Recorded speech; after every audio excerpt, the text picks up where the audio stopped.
We've got a Broncos free agency signing to talk about today. Welcome into the Broncos Breakdown at Home edition. Matthew Peterson here. A little under the weather, so I'm sorry for looking so disheveled and wearing my Latte Larry t-shirt from Curb Your Enthusiasm. But Kyle Fuller is signing with the Broncos. No, not the Kyle Fuller who signed back in 2021 and was pretty much a bust of a cornerback signing. No, this is the other Kyle Fuller, the center from the Seattle Seahawks. So we're going to talk about this move for the next couple of minutes and then let you guys get back to watching the Elite Eight. So with that being said, Kyle Fuller comes over from Seattle. He overlapped with Russell Wilson for 2 seasons, so I don't think this was a signing to get Russ his old center back. I always find that a bit strange when people talk about should the Broncos be looking at targeting some former Seahawks offensive linemen.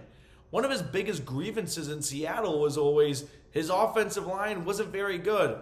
So I don't really see why people would be interested in bringing bad offensive linemen from Seattle over to Denver. We're going to run through his PFF grades and stuff like that in a brief second. But kind of instant reaction here, $1.15 into the video. Cushenberry versus Fuller for the starting center job, plus a little bit of Luke Wattenberg, maybe another rookie. I don't know if they're going to roll 4 centers into training camp. Maybe, right? It's really the last spot of the offensive line that needs to be addressed. Cush last year suffered an injury in like week 8. He missed the rest of the year on IR. They more or less made him a healthy scratch. He was ready to come back, it sounds like, or it sounded like, and the team just said, you know what, we're actually better without you, so you can hang out on IR. So I'm not quite sure how the new regime views Lloyd Cushenberry, or how Sean Payton does at least, but clearly signing Kyle Fuller, they are indicating there will be a competition for that starting center job, especially after they moved on from Glasgow. So we're going to have Kyle Fuller, Wattenberg, and Cushenberry at the very minimum all competing for the starting center gig. So with that, we're going to look at some PFF grades and stuff like that in just a quick second. But I am very curious about where your confidence level is on the Broncos offensive line right now, right? They've signed Mike McGlinchey. They've signed Ben Powers. That has to boost it up a couple of points. If you had to scale it 1 to 10, where are you? Because I probably, before free agency, was at like if they had to start a game the next Sunday, a 3.1, very, very low. Now I'm probably up to like a 6.8, right? Very curious what the status of Garrett Bowles is and when he's going to return from a broken leg, because they lost Calvin Anderson and Cam Fleming in free agency. Who's going to be the starting left tackle in week 1? I don't really see a way it can be Bowles coming off a broken leg mid-season, but we will find out. Now let's look at some PFF grades for. We'll start with Kyle Fuller. So last year overall grade 55.6.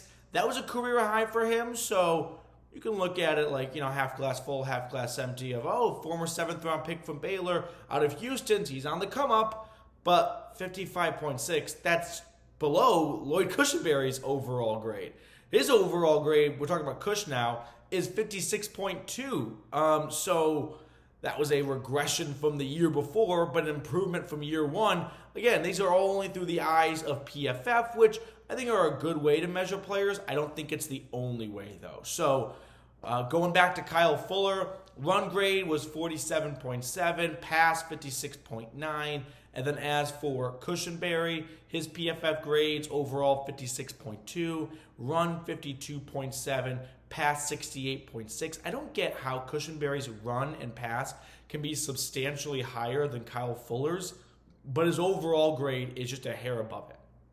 That doesn't I don't know. I don't understand how the PFF algorithm works if it spits out those numbers. But anyway, so we've got a bit of a center competition here. And last year I was pretty optimistic about Cush bouncing back, going into year 3 at the time, and cementing himself as hopefully this team's starting center for, maybe a second contract. Now definitely does not feel like that. I have no idea where Sean Payton stands on Cushenberry. For example, we saw a lot of guys get different roles in the last 2 weeks of the season when Rosberg took over. And you saw how different this roster could have been under better coaching. So I don't think we can automatically assume that Sean Payton is going to look at guys who had a bad year last year and just cross them off his list and say, well, they sucked last year, we got to find a replacement. No, we saw a lot of guys who thrived under better coaching once Hackett got fired. So maybe Sean Payton looks at this as an opportunity of like, you know what? Hackett was mismanaging the offensive line. He had an awful offensive line coach. We're going to turn this around. We're going to get that third-round pick potential out of Cushenberry, and he's going to be this team's starting center for years to come. So on the bright side with the Kyle Fuller signing, I mean, it's not like a blockbuster move. I hate to, steal his thunder right now and take the shine away from him. Happy for him. He gets an opportunity to continue playing in the NFL and earn a roster spot. By no means is he a lock to make the 53-man roster. I haven't seen the contract details. Guessing it's 1 year vet minimum with very little guaranteed money. So they could move on from him and not have to pay him much at all. So that all being said, as for Cushenberry, I don't think he'll be the starting center come week 1 right now, right? But like I said, who knows what Sean Payton's thinking right now, right? Sean Payton could have a much better plan for this offensive line than Hackett did and could completely turn around Cushenberry's career. I do think one thing is clear, though. Did they sign Kyle Fuller because he was the best center on the market? Or was it him coincidentally also playing with Russell Wilson? I don't think they're out there to sign all of Russ's guys, but I do think they are going to take strides that, if convenient and don't require a major detour, they will sign a guy who happened to be with Russell Wilson. And maybe Russell Wilson vouched for him. It's like, this is a player that I can have a good repertoire with, because quarterback to center exchange is super important, right? Maybe they did have a little bit of Russ's input when, hey, we're looking for a center. There's only 3 guys we're looking at. We all view them as being relatively equal to one another. Let's just go with the guy that you at least played with if you want to vouch for him and you think he would be a good addition to this offensive line. But by no means do I think they are cherry-picking players because Russ played with him in Seattle. I go back to what I said at the beginning of the video.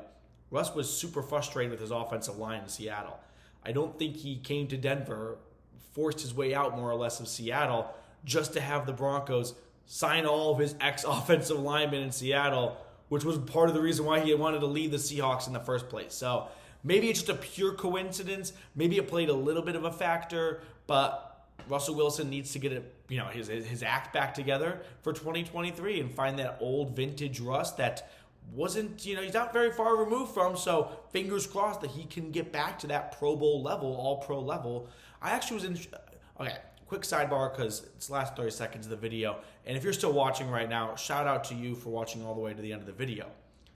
Is Russell Wilson going to be in the Hall of Fame? We got into a pretty lively debate, me and some Chat Sports coworkers, last night out of the bar.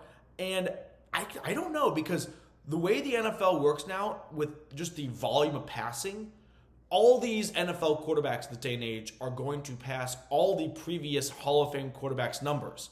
So if you use that as a bar to be like, well, if this guy got in and he only threw this many yards and touchdowns, well, then we're talking about like maybe making Jared Goff a Hall of Fame quarterback because he throws the ball, a shit ton. So I don't know if Russ is going to be a Hall of Fame quarterback. It really depends on how his career ends. He was on the path to be, but it's the Hall of Fame, not the Hall of Very Good. So this will be a fun sports debate for you guys to watch and to have in the comments section. That's going to do it for us.